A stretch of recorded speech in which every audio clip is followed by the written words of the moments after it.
Welcome to the Values-Based Mindset Experience. My name is Mike Garrison. I am the founder of this community, this movement.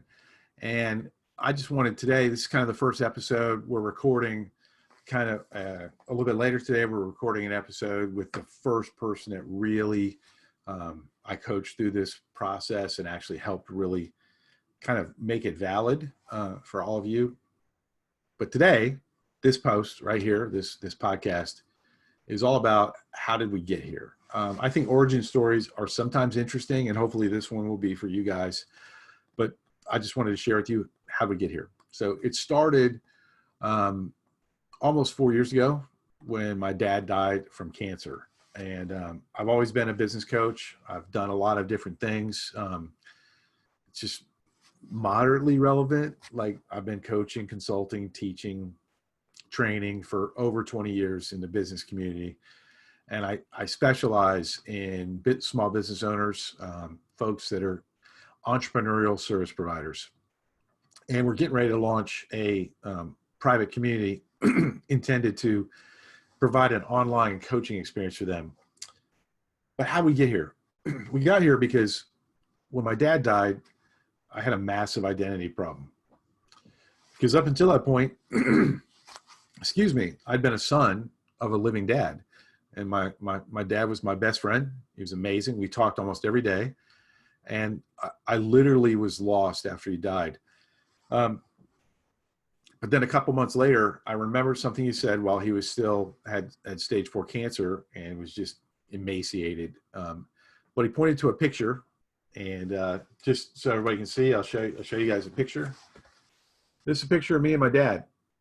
And that is at my graduation from United States Army Airborne School. And that was back in 1987 at Fort Benning, Georgia. A very incredible experience jumping out of planes. But my dad pointed to that picture, and at the time I weighed almost 260, if not more, because I stopped weighing myself when I saw 260. I was pretty fat, and my dad said, "This isn't who you are." And he just poked me in my belly and said, "That's not who you are." And then he pointed to that picture of me and him. He said, "That's who you are. When are you going to remember who you are?" And that had haunted me up until my dad died, because I was just in too much pain. You know, I was watching my father die, my inspiration, kind of what I wanted to be. And I was watching him die right in front of me, slowly. But 2 months later, I looked in the mirror and I said this: "That's not who I am. That's not who you are." And then the following question was, well, if this fat dude isn't who I am, then who am I? And I started examining every aspect of my life to try and figure out who I was. And I'm a pretty critical person. And so I got pretty hard on myself. And when I started thinking about business, one of the first questions I asked is like, have I actually done anything of value? Really? Like, have all of these referral concepts, of all these ways for people to succeed, like, were these concepts and systems, were they worthy of not only my humanity, but the people that trusted me and paid me for it? And at the time, I was pretty negative, and that really wasn't accurate. I mean, I was still hurting. I would look back and I'd say I was very fortunate to try and help a whole bunch of people who, because they were awesome, were successful to some degree because of my desire to help, and also in some degree in spite of me.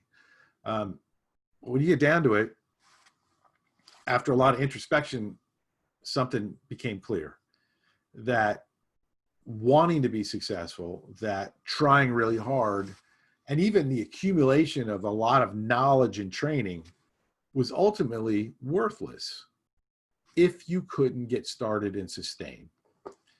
And out of a process of me trying to lose weight, a coaching system, a kind of a creed was birthed, and it was called Values-Based Mindset. And the concept at the very beginning was this: like, what truly enables people to change successfully and sustain that change? And there's a lot of stuff out there about habits and things like that. And two of the books that are just foundational to this concept are Essentialism by Greg McKeown basically how do you say no and not be a douche, and Atomic Habits by James Clear. And when I looked at all of these brilliant people who are smarter than I am and more talented, the thing that became clear to me was, like, habits don't matter and essentialism doesn't matter if you don't know your values. So hear me out. One of the things that I know is true after 25 years or so of coaching is that the only time that things really start to work is when you can challenge and push your client to a point of absolute truth. And basically it's when they fight back. So when you challenge them and you ask them questions and you keep being professionally curious, not being aggressive in a bad way, but like really professionally curious and ruthless in your understanding as a coach, you're measured by the results, not by how your client feels during the process, but what results does that client achieve? If you're not achieving results, you're a bad coach, right? Now, maybe you're just a bad coach because that client's not good for you and you're not good for them, but maybe you're just a bad coach because you're a rent-a-friend and you're just trying to get people to like you. So here's the deal. When people got down to some place where they're like, no, I said, okay, well, why is it a no? Or why is it a yes? And we always, over the decades of my coaching experience, we always got down to values. And I had an epiphany. Most people rent their values. And when I say that, it doesn't, I'm not impugning anyone here and saying that you don't have deeply held values. I just think they're relatively disconnected from your mindset, values-based mindset. Everything we're doing here is we're trying to pull you back from Facebook and Instagram and YouTube. Oh my God, I'm doing a podcast. Yes, I'm trying to use social media and technology to pull you back to yourself. No apologies, right? You have to go where the people you're trying to help are. You know, if you're trying to rescue people from a burning building, you have to go in the burning building. And that's kind of how I look at this process. Basically, if you can't put your cell phone away or your iWatch away, or you have to watch YouTube all the time, if you have to stay connected to technology, you're renting your values from that technology. Most of your decision-making process is influenced by your deeply held values. It's influenced, but it's heavily compromised by all these other extenuating factors, which are manipulating and diluting your humanity. You will notice, if you stay engaged with this podcast and this movement, that I am not a person who's afraid to tell you what I think. And in fact, some would say I'm unable to not share with you what I think. And I'll own that. It's not always effective. I just ask that if it's not effective, let me know. I'm a results-driven guy. If it doesn't compromise the values, I will gladly change. Back to values-based mindset.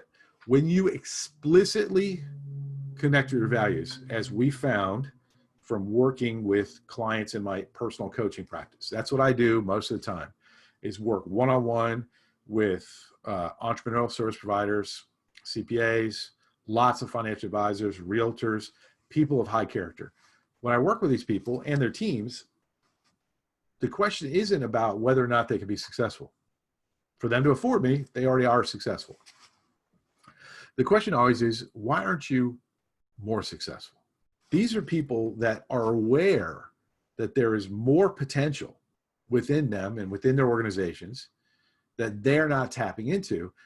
And I guess if you wanted to bring it all the way back, when this movement started, I became far more concerned with why people didn't successfully navigate change and sustain that change than how they could be successful. Like, it sounds weird, but mainly I'm trying to help my clients remove friction so that their natural talent and their values can be expressed more fully. I always say, like, be more human. Just be more human, because I think that every single one of you that's experiencing this, whether it's audio or you're watching on YouTube, that you were individually, specifically chosen to be here. And that being my value system, my belief system, that means every single one of you is exquisite and priceless. And the question becomes, how do we use this gift? And I'll be frank with you, for a long time, not that well. All right. Well, if you're listening this far, it might be valuable for you to understand a little bit more of my backstory and how we got here.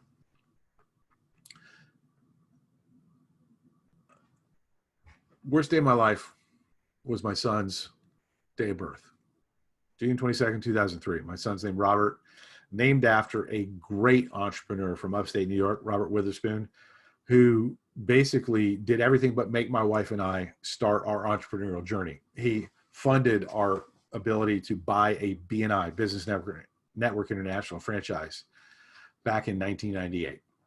And through his help, we were able to relocate to Roanoke, Virginia, and start to develop a brand new business in an area that had never been. And that was wonderful. Learned a lot of things. But kind of the culmination for me was going to be having my first child. And instead, my son came early, weighed 1 pound, 7 ounces, massive challenges. Some of those challenges that persist today. You know, I'm the very, very blessed father of a severely disabled child who will never live independently. And that's a parallel existence. It's not good. It's not bad. It's tough. There's lots of stuff that's more tough. I wouldn't trade with parents whose kids had leukemia and died. No, thanks. I think I'm fortunate. Doesn't mean it's easy, but that's all right. So anyways, at the height of this, like we just published a bestseller, you know, we had just franchised a training business that we had really developed out of my area all across the world. Great business partners. And then my son was born premature and didn't come out of the hospital for almost 5 months. I didn't know at the time, but because I wasn't explicitly connected to my values, my default was effort. And I just tried harder. But I don't know if you've ever been empty inside. I was. And because I had an identity of what was out there, like I was a Christian and I believed in God, but most of my value system was external, not internal. It was to a great deal based upon how I performed externally, not internally. And when I was struck with adversity, I failed. And it wasn't immediate. But I wasn't like, I was the person who needed to innovate, to create, to inspire, to coach, to teach. And gradually over a period of time, my ability to do that degraded. And ultimately it ended up with me selling out of everything. I have no rights to the bestseller, none whatsoever. I sold all the franchises. I gave up my ability, my stake in the franchise company.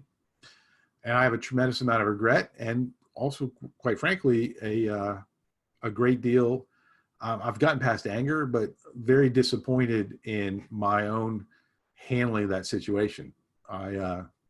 I let other people take tremendous advantage of me and severely damage my family and my ability to take care of them because of my decisions.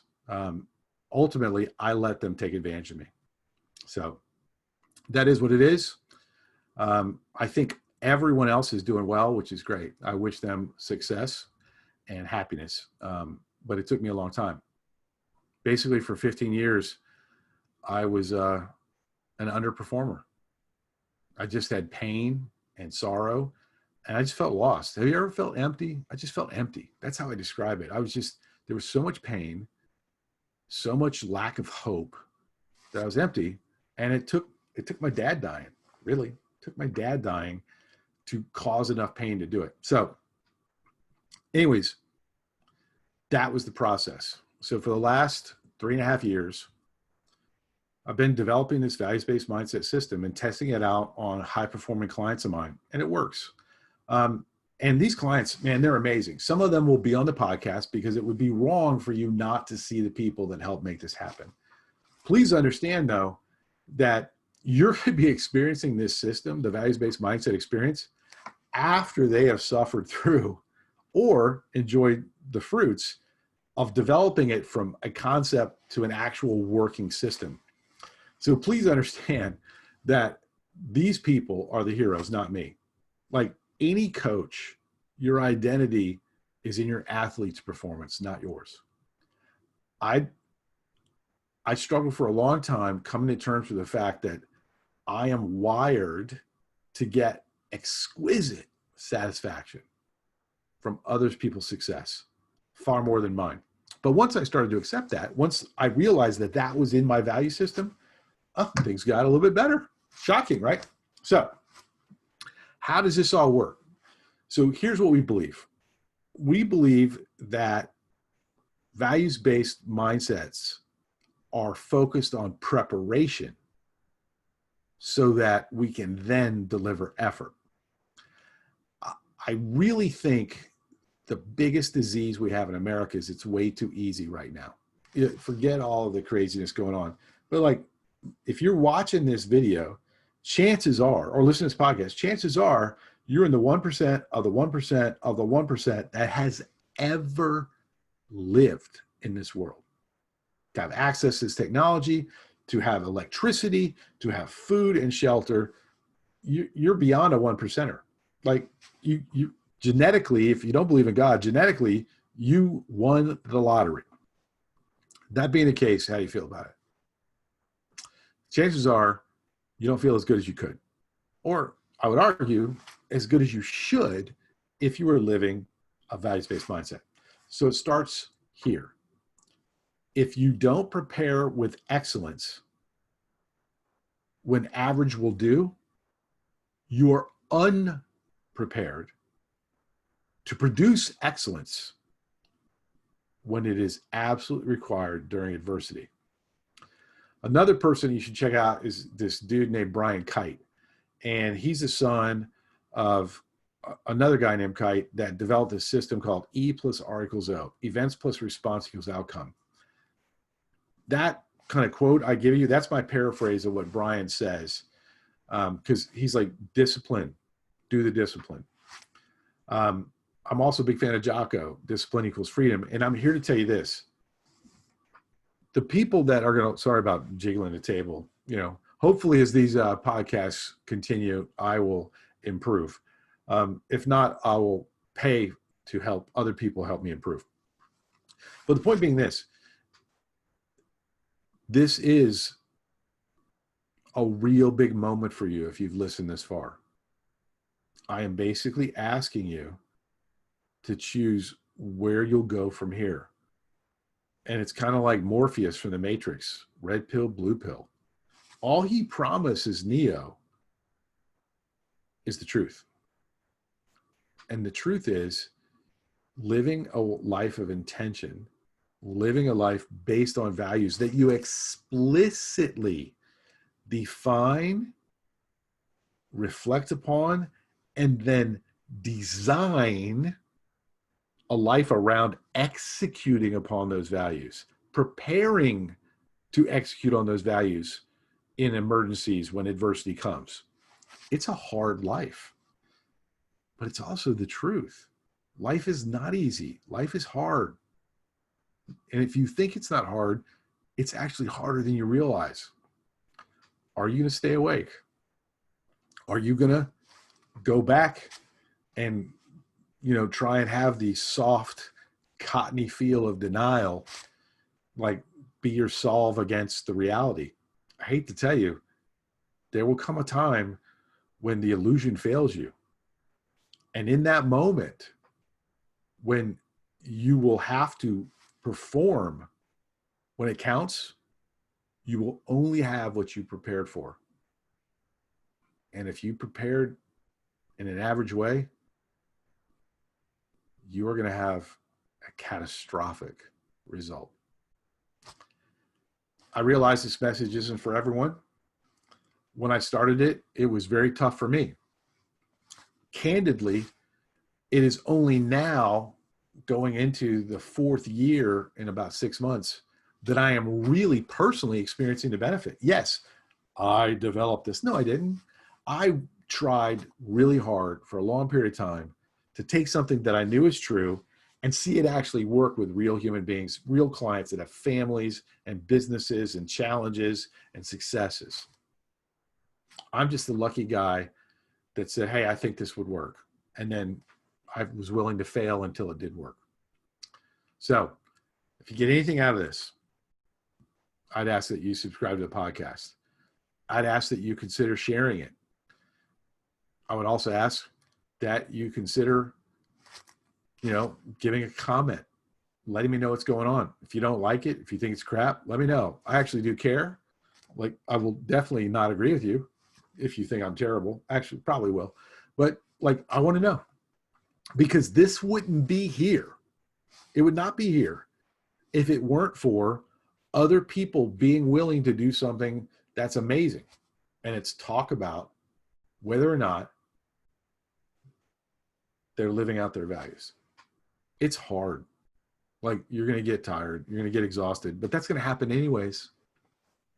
Like, if we're going to operate in a life where we don't know the outcomes, well, dang it, wouldn't it be better if we at least had the clarity and confidence and peace that no matter what happens, we are walking a path of our own design, that we are expressing our own individual, unique humanity based upon what we believe is worth our humanity.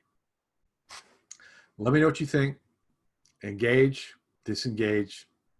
At the end of the day, whatever you decide is going to be what I support, because after all, it's your values. Thanks. Have a great day.